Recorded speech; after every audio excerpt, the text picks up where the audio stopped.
በዘመናት መሃል ሲሰራ የኖረ ሲሰራ የማይደክመው እግዚአብሔር ከባዶ ተነስቶ መሙላት አንዳች መልካም ነገር በማይጠበቅበት ስፍራ ታላቅ ነገር መስራት ያውቅበታል። አብርሃምን ብቻውን ጠርቶ እልፍ እንዳደረገም በጣት የሚቆጠሩ ጥቂት ሰዎችን እዚህ ግቡ የማይባሉትን ተጠቅሞ ድንቅን እንደሰራ መነሻችን ላይ ሆኖ መድረሻችንን የሚያውቅ እግዚአብሔር ምንም እንኳን ጅማሬዋ ታናሽ ቢሆንም አሁን ግን በብዙ ተባርካለች። በጥቂት ሰዎች የጀመረውን ሥራ አሁንም እንዲህ አብዝቶ በሺዎች የሚቆጠሩ ምዕመናን ያሉባት ብዙ ዘማሪያን ወንጌላውያንና ቄሶች ያፈራች በሐዋሳ ከተማና ከከተማ ውጪ በየገጠሩ እንዲሁም ከክልል ውጪ ብዙ የስብከት ጣቢያዎችን የተከለች ብዙ በጎ ሥራዎችን በመስራት የምትታወቅ ባለ ብዙ ድልና ሞገስ ባለቤት ለመሆን የበቃች ቤተክርስቲያን ሆናለች። አላሙራ መካነ ኢየሱስ ማኅበረ ምዕመናን። ይቺ በሐዋሳ ከተማ በአላሙራ ተራራ ጥላ ስር የምትገኘው የኢትዮጵያ ወንጌላዊት መካነ ኢየሱስ ቤተክርስቲያን አላሙራ ማኅበረ ምዕመናን የ20ኛው ዓመት ምስረታ በዓሏን እያከበረች ትገኛለች። ይህ ጉዞ ግን ዝም ብሎ የመጣ ሳይሆን በጸሎት በጽናትና በትውልድ ቅብብሎሽ የታነጸ የታሪክ ማህደር ነው። ታዲያ ይህቺ ቤተክርስቲያን ከየት ወዴት ብለን ስናነሳ ታሪክ ከ1992 ዓመተ ምህረት በፊት የነበረውን አጋጣሚ ያነሳል። በወንጌል አርበኛ በሆኑት በአቶ ደግሶ ዳይሞ የተባለ በጥቂት ሰዎች ቤት ለቤት ነገሩ እንዲህ ነው። በ1992 ዓመተ ምህረት በጋሽ ዳግሶ ዳይሞ አስተባባሪነት ከሌሎች ከ12 በማይበልጡ አባቶች ጋር በመሆን ዕለተ ሐሙስ በዋቃዮ ቤት የጋራ ጸሎት በማድረግ እንደተጀመረች ይነገራል። የተወሰኑ ሰዎች አማካይነት እንቅስቃሴ እየተጀመረ በ1992 ዓመተ ምህረት ከዛም ከታቦር ማኅበረ ምዕመናን እንዲሁም አገልጋዮችን በመላክ ከዛም በመቀጠል ደግሞ ሽማግሌዎችን ፕሮግራም አሬንጅ በማድረግ እዚሁ እየላኩ እያገለገልን በነበረበት ወቅት በ1992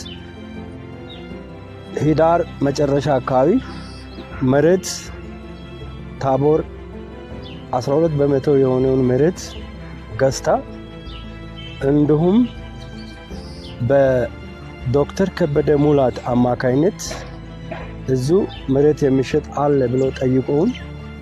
ከዛ ፈላልገን አግኝተን የጅማሬውን መሰረታና የጀመረነው 12 በመቶ በመሆኑ ላይ ቤት ተተከለ። ቤት ተተክሎ 60 ቆርቆሮ ተተከለ። ታላላቅ የድል ታሪኮች ሁሉ የሚጀምሩት በትንሽ እርምጃ ነው። በአቶ ዋቃዮ ቤት ውስጥ የተጀመረው ያ የጸሎት ስብሰባም የዛሬው የአላሙራ መካነ ኢየሱስ ማኅበረ ምዕመናን የድንጋይ መሠረት ነበር። 12 አባወራዎች ብቻ። ነገር ግን በሰማይ የተመዘገበ በሰዎች ልብ ውስጥ የተጸነሰ ታላቅ ራዕይ ነበር። በእርግጥ ያኔ ቤተክርስቲያን አልነበረም። ነገር ግን ጽኑ እምነት ነበራቸው። በጸሎትና የእግዚአብሔርን ቃል በማስተማር የተጀመረው ኅብረት ቀስ በቀስ እያደገ ሲመጣ ለታቦር መካነ ኢየሱስ ማኅበረ ምዕመናን የራሷ ስብከት ጣቢያ አድርጋ በመያዝ ድጋፍ እንዳደርጉላቸው አመለከቱ።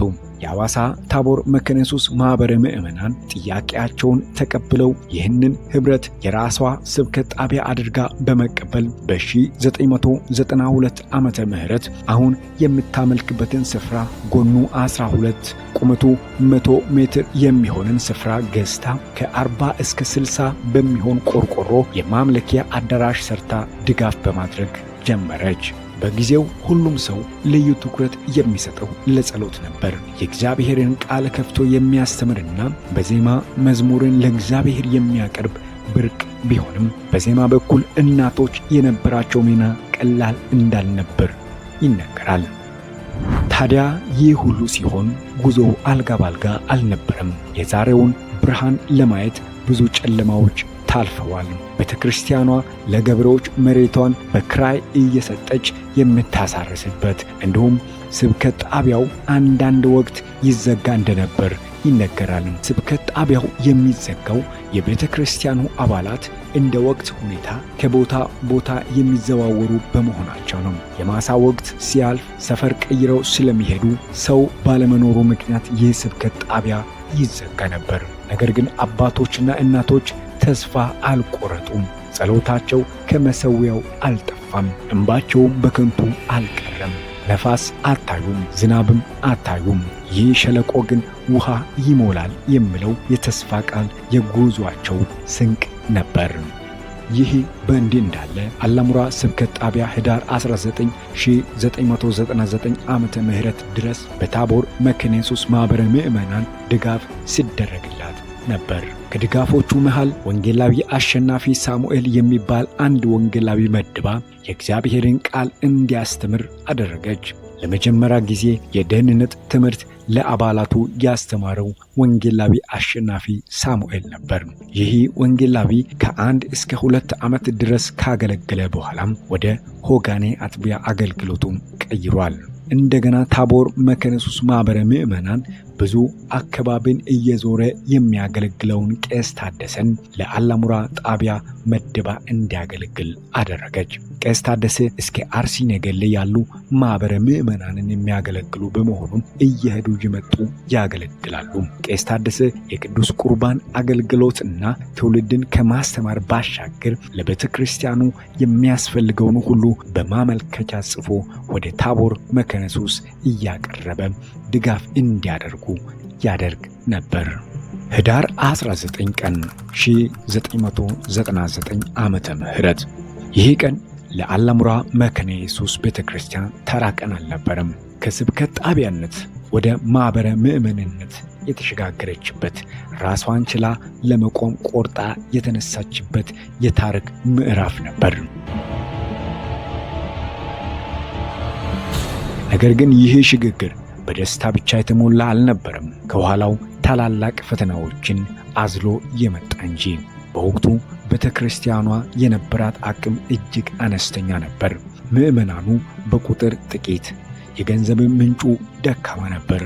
እንዲያውም የቤተ ክርስቲያኗ ሕልውና ለማስቀጠል ሲባል መሬቱን ለገበሬዎች በክራይ እየሰጠች የሚታሳርስበት ሁኔታ ነበሩ። እንዲሁም መዘምራንም በተለያዩ ምክንያቶች እየተበተኑ አገልግሎቱ የሚዳክምበት ወቅት ነበር። የአንድ እሁድ መባ የሚገባው መባ ነው ብለህ የምትሰበስበው አለ ምጽዋት ተብሎ ትንሽ ብር ነበረ ገቢ የሚሆነው። አቅም የላትም። የገንዘብ ቻሌንጅ ነበረባት። የተማረ ህዝብም አልነበረባትም። ብዙ ከኛም ጭምር ብዙ ሰዎች የተማረ ሰዎች የመጡት እንዲመጡ ጸለይን። ስለዚህ ሾርቴጇ ምንድነው? አንደኛ ፋይናንሻል ችግር አለባት። ሁለተኛ የግቢ ማነስ አለባት። ግቢ በጣም አንድ ወደ 300 ካሬ ወይንም ትንሽ ካሬ ብቻ ነበረች ግቢዋ። ከዛ በኋላ ምን እናርግ ብለን ያው ለሱ ምናልባት ወደ ኋላ ከጠየከን ልመጣ እችላለሁ እንጂ ይሄንን ሁሉ ግቢ እግዚአብሔር እንዲሰጠን ጸልየናል። የግቢ ሾርቴጅ አለባት፣ የገንዘብ ሾርቴጅ አለባት፣ የተማረ ሰው ሾርቴጅ አለባት። ሙሉ ወንጌል የተማሩ ከአንድ ሰው በስተቀር ምንም የሌለባት ቤተክርስቲያን ነበረች የዛን በወቅቱ። ፈተናው ግን በገንዘብና በሰው ኃይል ብቻ አልነበረም። ቤተክርስቲያኗ ወደፊት የሚመራ ሰው በጠፋበት በዚያ አስቸጋሪ ወቅት በድንቅና በጽናት የቆሙ መሪዎች ነበሯት። ከ1992 ጀምሮ ስብከት ጣቢያ ላይ 2 ዙር ሰብሳቢ ሆኖ ወንድማችን ሳሙኤል ሰልፋቆ የሚባል አገልግሏል። ከሳሙኤል ሰልፋቆ ቀጥሎ አባታችን ጋሽ ታምሩ አገልግሏል 2 ዙር 4 ዓመት። ከዛን በኋላ በ1999 ላይ ማህበረ ምዕመን ስትሆን ለመጀመሪያ ማህበሩ ሰብሳቢ ሆኖ የመጣው ወንድማችን ዮሴፍ የቆላ ነው። ጊዜው አለፈ፣ እግዚአብሔርም ታማኝነቱን ገለጠ። ያቺ በ12 አባወራዎች የተጀመረችው ቤተክርስቲያን ዛሬ ከ3570 በላይ አባላትን አፍርታለች። በጣም ይገርማል። የእግዚአብሔር ስራ በጣም አስደናቂ ነው። እኔ ሲመጣ ትንሽ ምናልባት 60-40 ቅጠል ምናምን የሚሆን ቤት ውስጥ ነው አምልኮ የሚደረገው። ይሄ ቤንች የሚባለው እንጨት ወደ 40 የሚሆኑ መቀመጫዎች ላይ ነበር አባላት የሚቀመጡት የነበረውና የዛን ጊዜ የነበሩት የአባላት ብዛት ምናልባት 45-50 አካባቢ የሚሆኑ ናቸው። በአካባቢው ላይ ራሱ የአካባቢ ሰዎች ብቻ ናቸው። ራሱ አማርኛ እኔ አማርኛ ሲዳመኛ ተናጋሪ አይደለም፣ ግን እዚህ ሲመጣ ሁሉም ስብከቱም ጸሎቱም ሁሉም ነገር በሲዳመኛ ነው የነበረውና ከባለቤቴ ጋር ክርክር ነበር። እንዴት ነው ሄደ የምትሰማው ምናምን ስትለኝ አይ መንፈሳዊ ነገር በመንፈስ እንጂ በቋንቋ አይደለም ብዬ መጥቻለሁና ዛሬም የሚገርመው ተገላብጦች ሆኖ ደግሞ ሲዳመኛ ብቻ የሚሰሙት እየተቸገሩ እያየሁ ነውና ይሄ በጣም ይገርመኛል። የዚህ ቤተክርስቲያን እድገት በጣም የሚገርም ነገር ነው። እንግዲህ ከዛ ተነስተን የ2002 እቅድ የተዘጋጀውን እያየሁ ነበርና የዛን ጊዜ አጠቃላይ አመታዊ እቅዳችን ወደ 77,000 ነው የነበረው። ሜባ ወደ 25,000 እንደዚህ 11,000 20,000 15,000 10,000 ምናምን ከዛ ተነስተን ይሄ አካባቢ ሁሉ እናከራይ ነበር ለእርሻ። ይሄ ለእርሻ እያከራየን እዚህ ጥግ ላይ ነው ያለችው ማመለጋ ቦታ ከእርሻ ገቢ ሁሉ የሚል አለ አሁን ሪፖርታችን ላይ ያዛነና ዛሬ አድገን እዚህ በሺዎች የሚቆጠር አገልግሎት ዘርፎች በስቶ ስግበት ጣቢያዎችን ከፍተን ብዙ የሙሉ ጊዜ አገልጋዮችን ጠርተን እግዚአብሔር በዚህ አይነት መንገድ ትልቅ ህንፃ እንድንሰራ ጊዜ ሰጥቶን ዛሬ በህይወት ኖረን ይህን አስደናቂ ስራ እያየን ነውና እግዚአብሔር ይመስገን። ከመጣው በኋላ እንግዲህ አሁን ያለውና ያኔ 2001 ላይ ያለው ያው የሰማይና የምድር ርቀት ነው ያለው። ውስን ቤት የጭቃ ቤት ነው ያለው። ሰርቪስ ነገር ነው ያለው። እዛ አካባቢ ነው መጥቼ የተካፈልኩ። ብዙ ጊዜ የስብከት ጣቢያዎች አዳዲስ አውትሪች የመመስረት ነገር ነበረ። በከተማም ከከተማም ውጭ በአማራ አካባቢ ወደዚህ ወደ ኦሮሚያ ባለ ጎባ ሌሎች አካባቢም በርካታ ሰብሳቢ ሆኜ በነበርኩባቸው ጊዜ የተጀመሩ እዚህ ላይም አንድ ስብከት ጣቢያ ማህበረ ምዕመናን ሆነዋል። ከዛ ባለፈም ሌሎችም ስብከት ጣቢያ የነበሩ ወደ ማህበረ ምዕመናን አካባቢ የማደግ እድሉ ሰፊ ነበረ። ቤተክርስቲያኗ በግቢዋ ብቻ አልተገደበችም። ይልቁንም ወሰኖችን ጥሳ የወንጌል ብርሃን አሰራጭታለች። በሐዋሳ ከተማ እንደ ከብሮን፣ ሻሎም፣ ወራንቻ፣ ግንቢ ገነት ያሉ ግዙፍ ማህበረ ምዕመናን እና የአላሙራ ተራራ ስብከት ጣቢያዎች ተጠቃሽ ናቸው።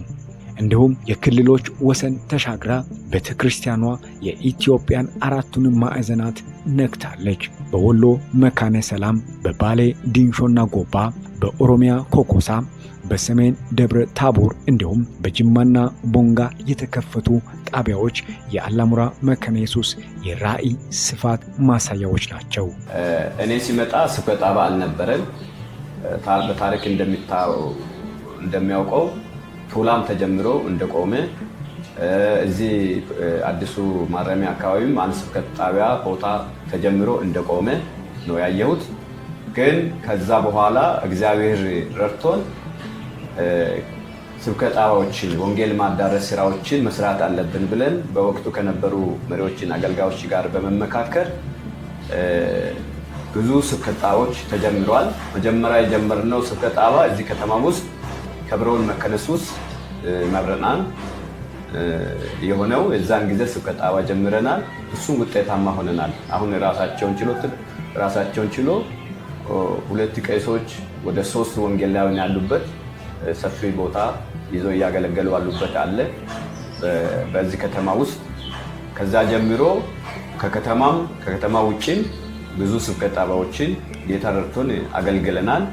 በወንጌል ስርጭትም ብዙዎችም ወደ ጌታ ተመልሰዋል። ብዙዎች ወንጌል ሰምተዋል። ብዙዎች ጌታን ያገኙበት ሁኔታ አለ።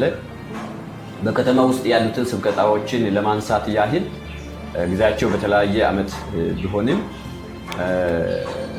ሻሎም፣ ወራንቻ ማህበረ ምዕመናን አሁን በዚህ ስብከት ጣቢያና በአላሙራና በሞኖፖል ማህበረ ምዕመናን በህብረት የመሰረት ነው። አሁን ራሱን የቻለ ነው። እዚህ ግንቢ ገነት የሚባል ስብከት ጣቢያ አሁን በጥሩ ሁኔታ በቅርብ ወር ውስጥ ማህበረ ምዕመናን ይሆናል ተብሎ እየታሰበ ያለበት አለ። በዚህ አላሙራ ተራራ ላይ ያለው አንድ ስብከት ጣቢያ ወደ ማህበረ ምዕመናን ሆኖ ራሱን ችሎ ያለበት ሁኔታ አለ። በጥሩ ሁኔታ እንቅስቃሴ ያለበት ሁኔታ አለ። ከአዋሳ ወይም ከሲዳማ ክልል ውጪ ያልነው መጀመሪያ ጀመርነው ሰሜን መካነ ሰላም መብረናን ነበረ። ወደ 5 ዓመት ያንን ተከታትለን መብረናን ሆኖ ራሱን ችሎ ትልቅ መብረናን ሆኗል። አሁን ለሲኖዶስ አስረክበናል። ሌላው ደግሞ በባሌ ዲንሾ ዋቤ ባቱ ሲኖዶስ ዲንሾ ስብከተ ጣባ ነበረ። እሱንም ከ5 ዓመት በላይ ተከታትለን ጌታ ረድቶን የራሱን ቤት ሰርተን የሚያመልኩበት ቦታ ተሰርቶ አሁን መብረናን ሆኖ እያገለገሉበት ያሉበት ሁኔታ አለ። ከዛ ወዲህ በጎባ ባሌ ጎባ ዋቤ ባቱ ሲኖዶስ ስር አንድ ስብከተ ጣባ አሁንም እያገለገልን አለ። ወደ ደሎ አንድ ስብከተ ጣባ ጀምረን ለመከታተል ስላልተመቸን ለሲኖዶሱ ሰጥተናል። ሄደን ለመጎባኘት ቦታው በጣም ሩቅ ስለነበረ ስላልተመቸን ለሲኖዶስ አስረክበናል። እዚህ በኮኮሳ ኦሮፋ ደስታ ኦሮፋ በሚባል ስብከተ ጣባ አለ። እሱም ራሳቸውን ችሎ ወደ ሰበካ እንዲቀበል አድርገናል። አሁንም ደግሞ በሰሜንም ደግሞ በደብረ ታቦር የሚባል ስብከተ ጣቢያ እያገለገል ያለንበት ሁኔታ አለ። በተለያየ ቦታ በጅማ ሲኖዶስ እንደዛው በቦንጋ 2 ስብከተ ጣቢያዎች እየተሰሩ እያገለገል ያለንበት ሁኔታ አለ። እንግዲህ እግዚአብሔር ረድቶን ብዙ ስብከተ ጣቢያዎች መብረናን ወደ 5 የሚሆኑ መብረናኖች ራሳቸውን ችሎ እያገለገልን ነውና በዚህ ሁኔታ ነው የወንጌል ስርጭትና ስብከተ ጣቢያዎች አገልግሎት ያለንበት። እስከ ምድር ዳርቻ ምስክሮች ትሆናላችሁ የሚለውን የእግዚአብሔር ቃል ለእኛ የተሰጠ ትእዛዝ ነው። እንግዲህ ሲጀመርም ከኢየሩሳሌም ከይሁዳ እስከ ሰማርያ እስከ ምድር ዳር ይቻላልና እንግዲህ ኢየሩሳሌም የሐዋሳ ከተማ ሊሆን ይችላል። እንግዲህ ከዛ ወጣ ብለን ደግሞ በአካባቢ ያሉ ክልሎች ያገለገል ነው። በዚህ በ20 ዓመት ጉዞ ላይ ወንጌል ጉዞ ላይ በአገር ውስጥ ነው። አሁን ደግሞ ያለንበትን ምእመናኖቻችን ያላቸው ፍላጎት ለወንጌል ላላቸውንና የመብረናናችን ሕዝብ ቁጥር ስናይ የኢኮኖሚን ሁኔታ ስናይ ከሀገር ውጭ ወጥተን ወንጌልን የመመስከር አቅም ያላት መብረናን እንደሆነች እናስባለን። እንግዲህ አገልጋዮች ወጥቶ ለማገልገል ከሀገር ውጭ ወጥቶ ለማገልገል ራሳቸውን የሰጡ አገልጋዮች እየወጡ ያሉበት ጊዜ ስለሆነ ይሄ ትእዛዝ ስለሆነ በሀገር ውስጥ ብቻ የምንቀር ሳይሆን የጌታን ወንጌል እስከ ምድር ዳርቻ ይዘን እንወጣለን የሚል እምነት አለን። በዚህ በሚቀጥሉ እቅዶች ተይዞ አገልግሎት የሚጀመርበት ሁኔታ ራዕይ አለን። አሁንም ጉዞ ይቀጥላል። በአሁኑ ወቅት ከ47 ሚሊዮን ብር በላይ ወጪ የሚጠይቅና በአንድ ፈረቃ ከ5000 ሰዎች በላይ የሚይዝ ታላቅ የቤተ ክርስቲያን ሕንፃ ግንባታ ላይ ትገኛለች። ይህ ሕንፃ የድንጋይ ክምር ሳይሆን ለትውልድ የሚተርፍ የወንጌል ማዕከል ነው። ሕንፃ ነው። ሕንፃ ያው እንደምታዩት ሰፊ ቦታ የያዘ ነው። ስፋቱ 38 ሜትር ይሸፍናል። ጎኑ ደግሞ 26 ሜትር ላይ ያረፈ ጂፕላስቶ ሕንፃ ነው። ይህ ሕንፃ አጠቃላይ የኢንቨስትመንት መጠኑ ወደ 47 ሚሊዮን ይፈጃል ተብሎ ነው የሚገመተው። አሁን ወደ 25 ሚሊዮን አካባቢ ደርሷል።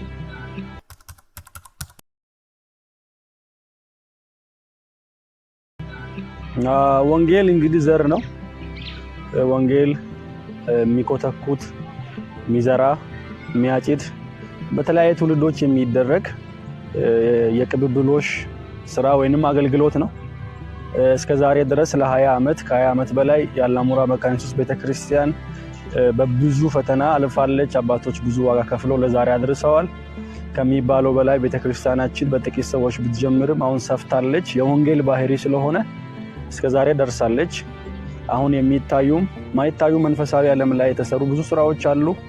አሁን ያለን ወጣቶች ደግሞ ያን ነገር ማስቀጠል ከኛ የሚጠበቅ የኛ አደራ፣ መንፈሳዊም አደራ አባቶችም የምንቀበለው አደራ ስለሆነ ለወጣቶች ማለት የምፈልገው ሐዋርያ ጳውሎስ ሲሄድ ጢሞቴዎስን ተክቶ እንደሄደ ወንጌል ቅብብሎሽ ነው።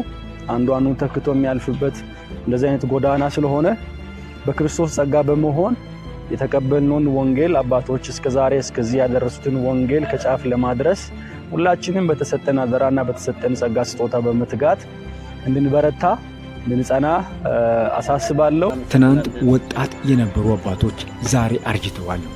የወንጌሉን ችቦ ግን ለትውልድ አስረክበዋል። 20 የድል ዓመታት እግዚአብሔር በኢያሱ ዘመን እንደረዳ ዛሬም ረድቶናል። ትንሽ ጊዜ በኋላ ሙሉ በሙሉ ለወጣቶች ማስረከብ አለባቸው የሚል መልእክት ነው ያለኝ። ወጣቶችን በራሳቸው አደራ ለመቀበል፣ አገልግሎቱን ለመቀበል፣ ቤተክርስቲያንን ለመምራት፣ የወንጌል ተልእኮን ለማሳካት ራሳቸውን ማዘጋጀትና ራሳቸውን ማብቃት ይጠበቅባቸዋል ብዬ የ20 ዓመታትን ጉዞ ምክንያት በማድረግ እግዚአብሔር ረድቶን 20ኛ በዓላቶችን 20ኛ በዓሉን ለማክበር ነው እየተዘጋጀን ያለ ነው። አሁን 1-2 ሳምንት ብቻ ነው የሚቀረን። በየካቲት 15 በይፋ የሚደረግ ፕሮግራም ይኖራል ማለት ነው። በእነዚህ ጊዜያቶች ደግሞ ብዙ የደከሙ አገልጋዮች አሉ፣ ዋጋ የከፈሉ አባቶች አሉ። ለዚህ ቤተክርስቲያን በተለይ አስተዋጽኦ ያደረጉ ትልልቅ ሰዎች አሉ። ቦታውን ያለው ወደ 9800 ካሬ ቦታ ያለውና ለያንን ደግሞ ጠብቀው የቆዩ አባቶች አሉ።